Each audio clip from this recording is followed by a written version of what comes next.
And welcome back, everyone, to the Pulse of Politics. I'm Aaron Jordan. Thank you so much for making us your nightly deeper dive into the political headlines.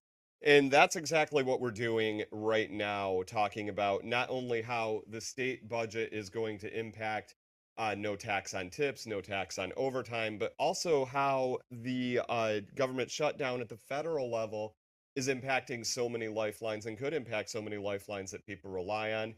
For that, I want to bring in my next guest, elder law attorney and financial advisor, Pat Simasko. Thank you so much for being here. Hi, thanks for having me again. So, let's start with the state budget because the no tax on tips, that was a key promise made by the Trump administration. Now the state's following suit. Talk a little bit more about that. Well, the no tax on tips is nice.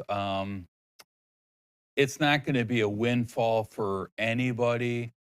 One thing that you really have to watch out for is for what I see when I'm looking at people in retirement, and you got someone's walking into a retirement and they were either self-employed or they earned a lot of their money on tips. Their Social Security benefits are way, way lower because that income may not have been reported accordingly, which means if you're not reporting the tips to begin with, then the Social Security isn't taking credit for it. So your Social Security check is going to be lower.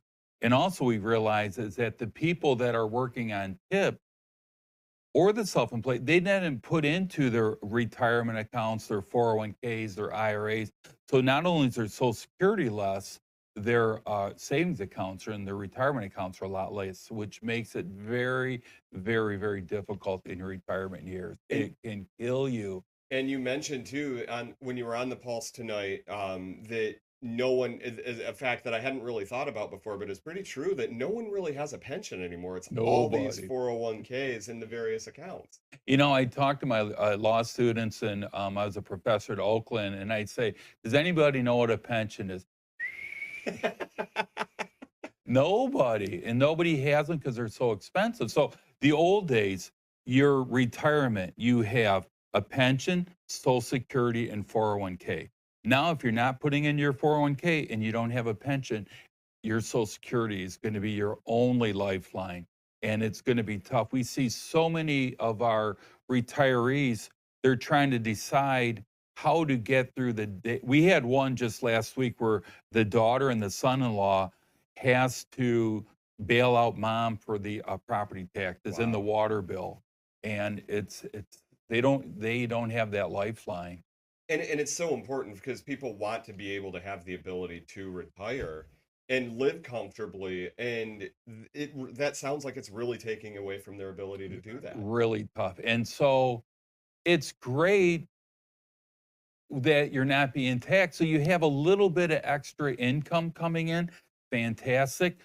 Don't go buy the next iPad or the cup of coffee. Don't put it on your credit card to buy the next Take that extra income and pay off your credit cards and then tear them up. Put it into your retirement account. Be consistent a little bit over time makes a huge, huge difference. And you had mentioned as well earlier tonight about the credit card debt, and just so many people have that. It's going up. And it is. And so like, and we're steering a little off topic here, but I do want to ask this for people watching out there, for people dealing with those high interest rates and maybe racked up a lot of debt. What's your number one piece of advice?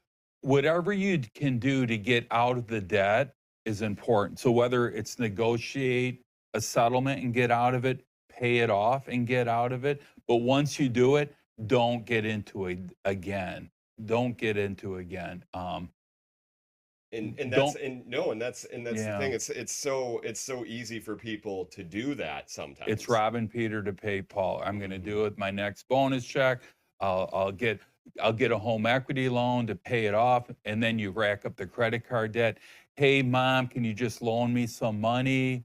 That's a horrible idea because now it's not only affecting your retirement, you're taking away from your parents' ability to retire, and that's when the war between your brothers and sisters start going on. Absolutely. So I do want to turn to the government shutdown as well, because there's legitimate concerns out there about it impacting Medicaid and Social Security. What are you hearing about that? Well, the first thing is the federal government. When I first started out, the federal debt was $13 trillion. It's at $37 trillion. They just increased it to $41 trillion.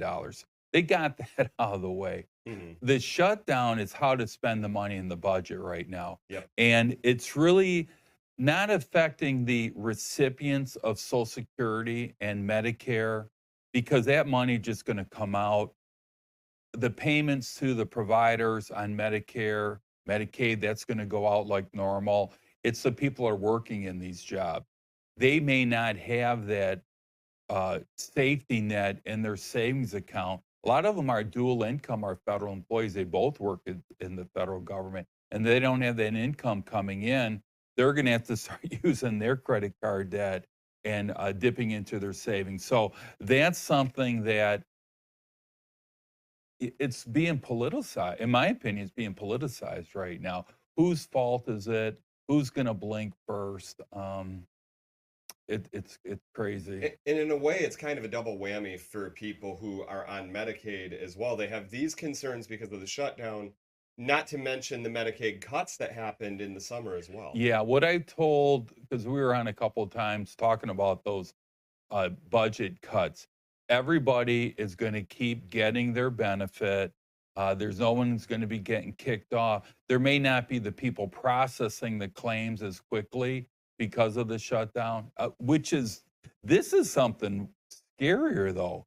Once they figure out that, hey, you don't need a person to process the claim, you have AIs and these robots and computers, there may not be jobs to come back to one of these Mhm. days. So that is really a scary, scary thought. And we know the fact too, with AI out there right now, it's not that advanced yet. Mistakes can easily be made with that, Yeah, and maybe someone doesn't end up with the benefits that they need. yeah. So going back to that other thing, when you're not, you have to make sure you're reporting all of your income appropriately because with AI, they're going to find that really, really quick. And the last thing I forgot to talk about the overtime pay. Okay. There's no tax on overtime. So remember the time and a half? Yep. The time gets taxed, the half doesn't get taxed.